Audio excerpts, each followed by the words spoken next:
back, everybody. My name's Austin. With just about 2 days remaining until Bitcoin's third halving ever, cryptocurrency is making news. We're talking about Ethereum. We're talking about Binance Coin. We're talking about the crypto market. So hit the like button. But first, let's start with Bitcoin. Every conceivable Bitcoin metric is on fire right now. Let's start with big picture. Bitcoin profitable days are around 95.4%, meaning no matter when you bought Bitcoin, 95% of the time, you are now profitable. Only in these red zones right here, these peaks, are we still hodling. Now, the unfortunate thing, the human nature part of all this is during these peaks, during these FOMOs, when the majority of people come into Bitcoin. But the lesson here, if you take one thing away from this, especially if you're new as a Bitcoiner, hodl. The lesson here is to hodl.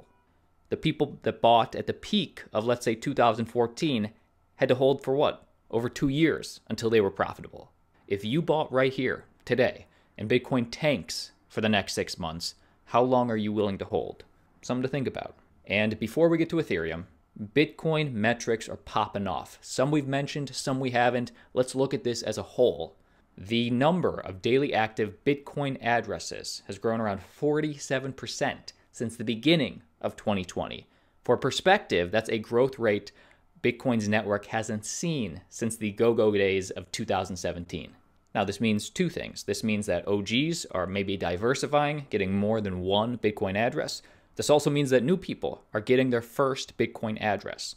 According to Glassnode data, the number of new Bitcoin addresses that have sent their first transaction is nearing 500,000. And for perspective, this number just passed the May 2017 peak this week after it passed 491,000.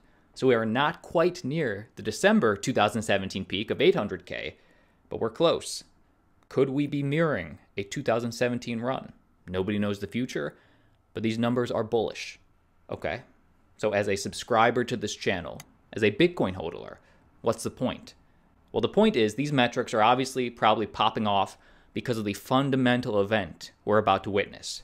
So let's talk about that, the Bitcoin block reward halving, and let me offer you some perspective from Willy Woo. A lot of us always just ask questions about price. What's the price going to be? Well, I want to offer you some perspective on sell pressure, which we can use and we can learn to sort of help us understand where the price might be in 6 months. So post this 2020 halving, miners will cease to be the biggest sellers of Bitcoin. It'll be the dawn of the crypto exchange as the leading seller. Wow. Okay, well, yes, obviously in 2 days, the miners' sell pressure is going to get cut in half. But exchanges, interesting. The biggest sell pressure on Bitcoin will soon be from the exchanges selling their BTC fees collected into fiat. I'm going to like this, support this. Let's dig deeper. You can think of exchanges as tax agents on traders. That tax extracted in fees in BTC gets dumped onto the market and sold for fiat. It's similar to miners, where coins gained by diluting the supply get dumped onto the market that new demand needs to absorb. And yes, this is something that has changed drastically. What's up, everyone? All right, so for today's episode, I want to do something special for you guys. I want to time travel since pre-2013, and we saw exchanges in 2017. Obviously, Binance, it was just started. It was barely alive. But now, especially in 2020, exchanges rule the market. And they make fees, they make revenue off their fees per day. And to be clear, we're specifically talking about exchange fees, not specifically traders. This is very different from traders buying or selling. When we say traders are buying or traders are selling, this is a myth because every trade is matched. For every buyer, there's a seller. For every seller, there's a buyer. It's pretty even. Really, when we say the market is buying or selling, what we actually mean is smart money is buying or selling. But point is, if not individual traders, what is the biggest sell pressure on the Bitcoin price? Well, there's only two unmatched sell pressures on the market. Miners, who dilute the supply and sell onto the market. This is the hidden tax via monetary inflation, right? Miners we're very aware of. And two, especially in the modern age, the exchanges who tax the traders and sell onto the market. For example, with the rise of BitMEX and now strong competing futures exchanges all pushing billions of dollars in daily trade volume, the picture looks like this. Right now, pre-halving, we have about 1,800 BTC per day that the miners mine and thus are dumped into the ecosystem.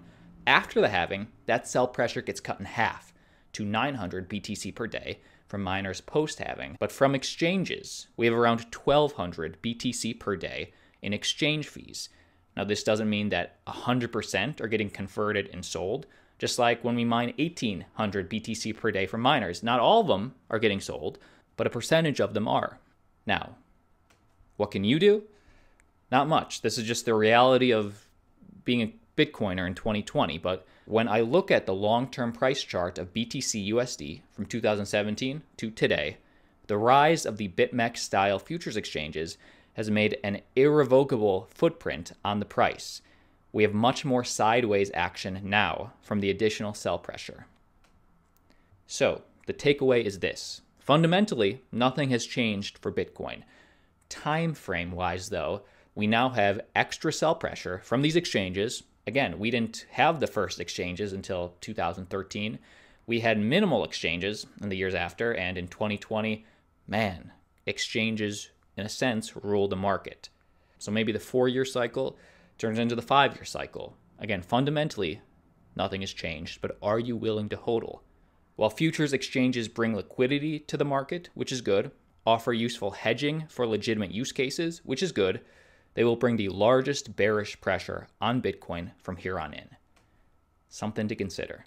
Next piece of news, Consensus's Ethereal Summit is happening right now, so we're getting major news from these altcoins. Before Binance, let's check in on Ethereum. Hi, I'm Rex Moore with the Motley Fool in front of BMW's self-driving Ethereum, actually from Ethereum co-founder Joseph Lubin, some direct quotes, "We will get back to selling a lot of tokens," obviously referring to around 2017, where every company could build their token on Ethereum. Now, those were ICOs. The SEC obviously had a problem with that. The two takeaways that Lubin is conveying to us is, if you follow SEC guidelines, you can launch a clean utility token, he told the hosts. Lubin also hinted at structural changes in his company Consensus in the near future. So can you launch utility tokens off of Ethereum? Usually they would be security tokens and you'd have to clear them with the SEC, but let's find out. The conversation began with the history of Ethereum, where Lubin was one of the 5 co-founders and delved into how Consensus has changed, particularly after its recent spat of layoffs. So in the first few years, Consensus, we know, drove a lot of the initial coin offering activity as a way to crowdfund the projects it was incubating. But that has slowed in 2018 when regulatory action in the space picked up. Well, the SEC sees crowdfunding to the public with ICOs as sort of preying on the public. So what exactly is Lubin saying? Now Lubin said he wants to get back into selling tokens, but in a different vein.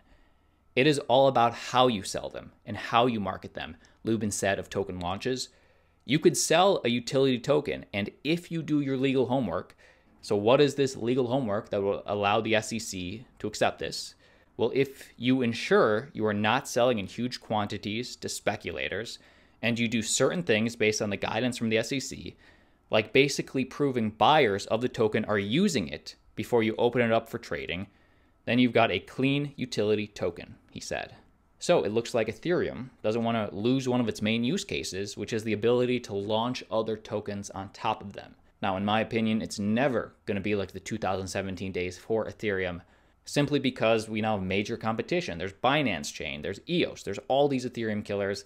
And also, if investors expect profit in any way, if it's marketed as such, then it has to be declared a security token.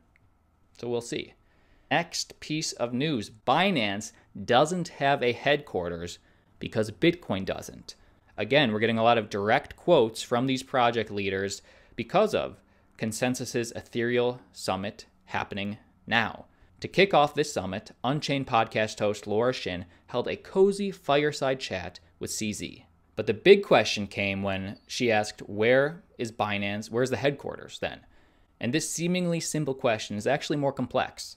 Until February, Binance was considered to be based in Malta. However, that changed when the island European nation announced that no, Binance is not headquartered here. Binance is not under our jurisdiction. Well, since then, Binance has not said just where exactly it is now headquartered. Wherever I sit is going to be the Binance office. Wherever I need somebody is going to be the Binance office. Okay? Well, for me personally, it doesn't really matter if he claims he has a headquarters or not. To me, to the regulators, the strictest regulators, maybe like people in the US, I could see that mattering. For example, if he's not under Malta jurisdiction, what jurisdiction is he under? I think those questions and answers would matter to some of these regulators if he wants to better break in to these different markets. You tell me what you think. That's the video for today. My name's Austin. See you tomorrow.